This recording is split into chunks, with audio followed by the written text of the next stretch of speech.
quiero que te imagines la siguiente escena. Antiguo Egipto, un templo. Y en lo más profundo del templo, una cámara iluminada con hachones, con teas, hay una joven noble sentada en una silla. Un sacerdote se le acerca, la mira fijamente, toca su frente y le dice: duerme. Pues esta escena tiene más de 3.500 años de antigüedad. Es la primera referencia que tenemos acerca de un hecho relacionado con la hipnosis en el antiguo Egipto. Y en este vídeo te voy a comentar eso y algunas cositas más relacionadas con la historia de la hipnosis. Ya sabes que esto es Hipnosis Funciona y empezamos ya.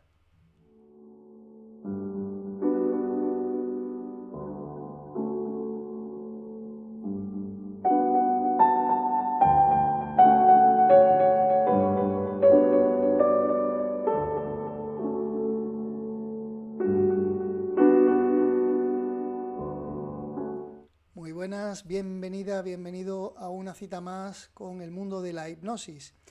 Los que sois habituales de este canal sabéis que tenemos algunos capítulos dedicados a pioneros de la hipnosis, pero son pioneros relacionados con el mundo del espectáculo. Y tenemos a Onofrov, a Fassman, al profesor Max, pero en esta ocasión quiero hablaros de una historia de la hipnosis y este va a ser el primer capítulo. Vamos a dedicar un tiempo a una historia de la hipnosis porque me ha parecido interesante saber de dónde viene la hipnosis y saber que es un fenómeno tan antiguo como la humanidad. Fijaros bien, posiblemente la hipnosis está en el hombre desde que el ser humano es ser humano, porque el ser humano tiene la capacidad de ser sugestionable y eso no es más que hipnosis. Hipnosis no es más que concentración e hipersugestionabilidad. Por eso cuando en el siglo XX, en el siglo XXI se han estudiado culturas que todavía no están evolucionadas, que están en la edad de piedra o que a lo mejor han pasado al neolítico como mucho, culturas perdidas, tribus perdidas que no han tenido contacto con la civilización del siglo XX o del siglo XXI, en todas ellas yacen elementos comunes de chamanismo, de entrar en trance, de ser sugestionables, y eso básicamente es la técnica base de la hipnosis. De primera comentaros que todas las grandes civilizaciones de las que tenemos constancia por escrito, es decir, babilonios, egipcios, sumerios, mayas, aztecas, chinos, griegos, romanos, todos han desarrollado de una manera o de otra técnicas de hipnosis. En concreto, la primera referencia que hay por escrito es del siglo XV a.C. Esta escena que os comentaba antes, que estáis viendo aquí representada en este dibujo. Ya los antiguos egipcios hablaban de templos del sueño y de curas del sueño. Y eso se recoge en un papiro, el llamado papiro de Harris, que se descubrió en el siglo XVIII, se tradujo y está custodiado en el British Museum, creo recordar.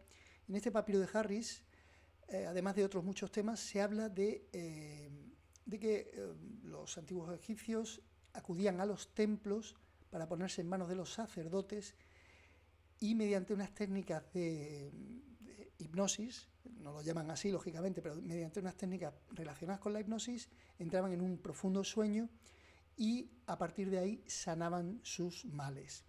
Esto se recoge, ya os digo, en el papiro de Harris, que está escrito en el siglo XV antes de Cristo. Es un papiro de 40 metros y bueno, aparte de otras muchas cosas, pues habla de eso, de hipnosis. Ya sabéis, primera referencia escrita hace 3.500 años. Otra referencia que tenemos en la antigüedad a la hipnosis es en Grecia, en la antigua Grecia. Desde el siglo VI a.C. existen los templos del sueño, que estaban dedicados al dios Asclepio, al dios de la medicina. Y esto sí está muy constatado, hay varios escritos que hablan de que los pacientes acudían al templo, se purificaban, hacían una serie de abluciones, pasaban una noche en el templo, al parecer arrullados por el sonido de una fuente o de un río, y en esa noche que pasaban en el templo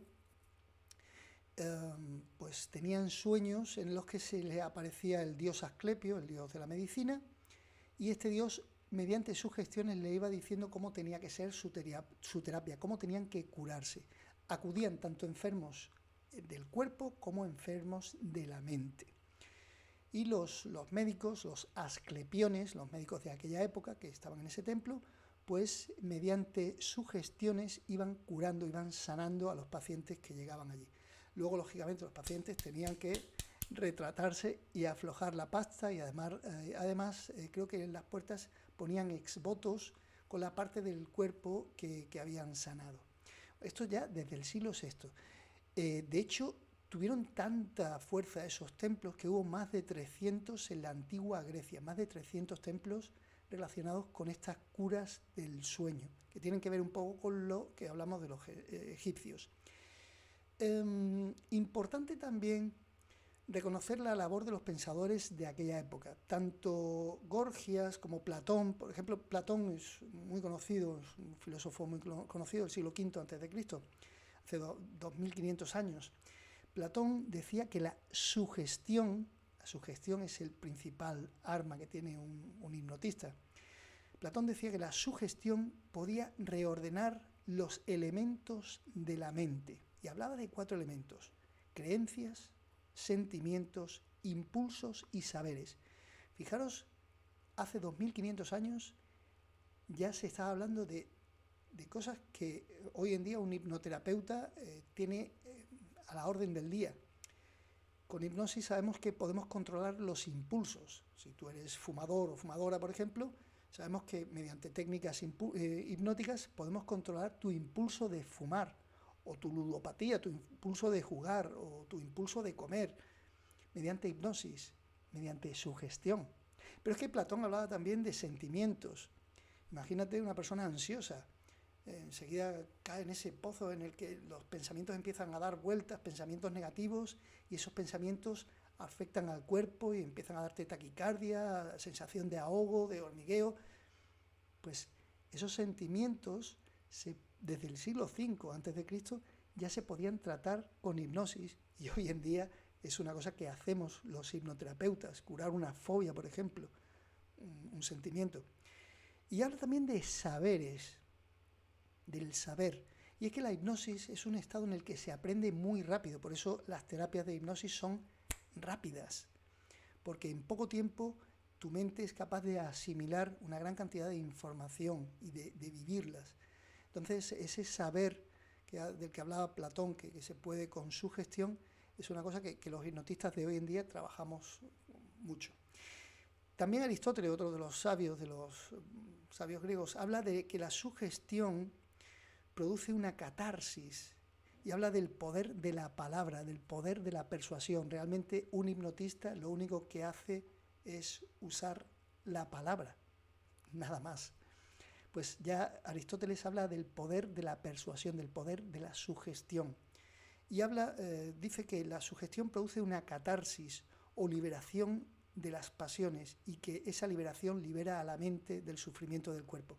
Y esto es otra cosa que también se hace en terapia, esa catarsis, ese pasar por un acontecimiento que a lo mejor no ha sido muy agradable, pasar para que esa emoción se libere.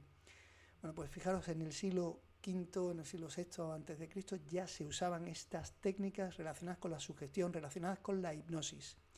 Los romanos lo que hacen es copiar, básicamente. Los romanos son muy, muy pragmáticos, y si una cosa funciona, la copian y punto. Le cambian el nombre y listo.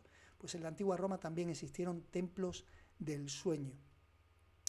Y una cosa que sí quiero comentar de los antiguos griegos es que toda la terminología que usamos hoy viene de esos dioses griegos. Por ejemplo, la palabra hipnosis hace referencia al dios del sueño. La palabra hipnosis se empieza a usar en 1840 y tantos. La usó Esdale, me parece que fue el primero o Braid, no recuerdo. Vamos a hacer un vídeo sobre eso, lo vamos a hacer un poquito más adelante. A mediados del siglo XIX es cuando se usa la palabra hipnosis, porque se pensaba que tenía relación con el sueño. Hoy en día sabemos que hipnosis no tiene nada que ver con el sueño. Es un estado totalmente distinto, no tiene nada que ver. Pero como símil, como metáfora, pues funciona. Entonces todo esto de hipnosis, de Hipnos, Morfeo, el hermano de Hipnos, Thanatos, la palabra tanatorio viene de ahí, Nix es la madre de estos dioses, que es la diosa de la noche, Nix, Oniros, Fantasos, que son hijos de estos dioses, todos estos relacionados con el sueño, pues toda esta terminología, lo onírico, lo fantasioso, todo viene de esa raíz griega, de esa cultura grecolatina. A lo largo de la Edad Media, conforme va pasando el tiempo, toda esta cultura se pierde. En la Edad Media, con la llegada del cristianismo, con los grandes avatares que se producen del siglo IV en adelante, pues todo este saber se pierde. Sin embargo, hay un sabio que es Avicena, un sabio persa, que es el que sirve de puente entre el conocimiento de la antigüedad grecolatina y el pensamiento occidental. Avicena, en sus escritos, sí habla de la relación entre el cuerpo y la mente, cómo la mente puede influir en el cuerpo, y me parece interesante, pues traerlo aquí. También Roger Bacon, un sabio inglés, habla precisamente de esto, de cómo la mente puede influir en el cuerpo. De hecho, Bacon tiene una frase que dice: un pensamiento exaltado o fijo puede modificar el cuerpo de quien lo imagina. Si tú eres ansioso, si tú eres ansiosa, te verás reflejado en esta frase. Un pensamiento exaltado o fijo puede modificar el cuerpo de la persona que lo imagina. Si tú eres una persona ansiosa y estás todo el rato, esto puede salir mal, esto puede salir mal, esto puede salir mal, sabes que empiezas a crear un círculo vicioso y tarde o temprano esos pensamientos afectan a tu cuerpo y sientes la ansiedad con esa opresión en el pecho, con ese malestar en el estómago, con esa falta de aire, en fin, ¿qué te voy a contar? Hay un vídeo al respecto. Bueno, y vamos a pasar ya un poco rápidamente hasta el siglo XVIII. En el siglo XVIII existe la figura de Mesmer, Franz Mesmer. Franz Mesmer es el creador del mesmerismo, es algo parecido a la hipnosis. Y le vamos a dedicar un capítulo completo porque tiene muchas anécdotas y bueno, me interesa hablar de Mesmer. Pero coetáneo, o sea, contemporáneo en el tiempo de Mesmer es Johann Joseph Gassner. Johann Joseph Gassner es una figura interesante porque hay constancia por escrito de lo que hacía. Este hombre fue un sacerdote católico alemán y se dedicaba a hacer exorcismos, y también trabajaba con pacientes aquejados de distintos males, sobre todo relacionados con el alma, con la mente. Y sus técnicas nos recuerdan a las técnicas que yo mismo puedo usar, que cualquier hipnotista del siglo XXI puede usar. Usa hipnosis instantánea. Os voy a comentar. Llegaba el paciente a la casa de este Gassner, de este señor, lo hacía esperar a oscuras, en una penumbra, en una oscuridad casi absoluta. Lo tenía un buen rato esperando. Imaginaros, si tú te quedas un rato a oscuras, a veces la mente nos juega malas pasadas y estás dándole vueltas, ¿qué va a pasar? ¿Qué va a pasar? Pues estaba el sujeto ahí esperando, un poco atemorizado a ver qué iba a pasar con su mal, que podía ser que tenía un demonio dentro o que tenía algún tipo de mal psíquico. Y por detrás se le acercaba de puntillas Gassner con un crucifijo enorme, con un gong, y de repente, ¡bum!, hacía sonar el gong, el sonido asustaba al paciente y Gassner empezaba a gritar, exigiendo al espíritu que saliera de ese cuerpo y dando sugestiones directas, sugestiones fortísimas a base de gritos. En realidad eso no es más que lanzar de golpe al paciente al trance. Con ese golpe de gong tan fuerte y con esas órdenes, lo que está haciendo es crear un estado de trance inmediato, es decir, un estado de hipnosis instantánea.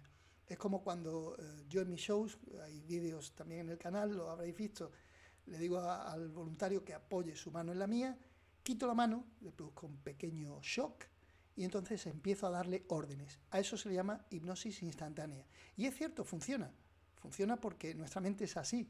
Y en 2, en 3 segundos, el paciente, el sujeto, se precipita a ese estado de hipnosis, que no es más que un estado de concentración y de sugestión. Pues Gassner, ya en el siglo XVIII, practicaba este tipo de hipnosis instantánea y además parece ser que con gran éxito, porque al parecer tuvo más de 20.000 pacientes. Y según dice la anécdota, los pacientes solo tenían que visitar una vez a Gassner. Nunca necesitó un paciente volver por segunda vez. No sabemos si porque sus terapias eran extremadamente buenas o porque recibían tal susto que se les quitaba las ganas de repetir. De hecho, las técnicas de Gassner, este tipo de hipnosis instantánea, salvando un poco las distancias, son técnicas que podemos hoy en día observar en algunos pastores de culto, en algunos pastores del culto, que usan este tipo de técnicas muy directas, muy potentes, y bueno, son realmente maravillosas. En el próximo vídeo vamos a hablar de Mesmer, del mesmerismo, del origen de la palabra hipnosis, de la primera vez que se usó, y vamos a seguir con esta breve historia de la hipnosis, para que veáis que no lo acabamos de inventar todo, sino que todo está ya más que inventado. Unas cosas sí que te quiero decir. Échale un vistazo al contenido del canal, al contenido que tenemos para ti, porque seguramente te va a servir. Hay muchos vídeos en este canal que te pueden servir a ti o a personas que quizá conozcas. Ya sabes que esto es Hipnosis Funciona. Nos vemos en el próximo vídeo con esta historia de la hipnosis. Gracias.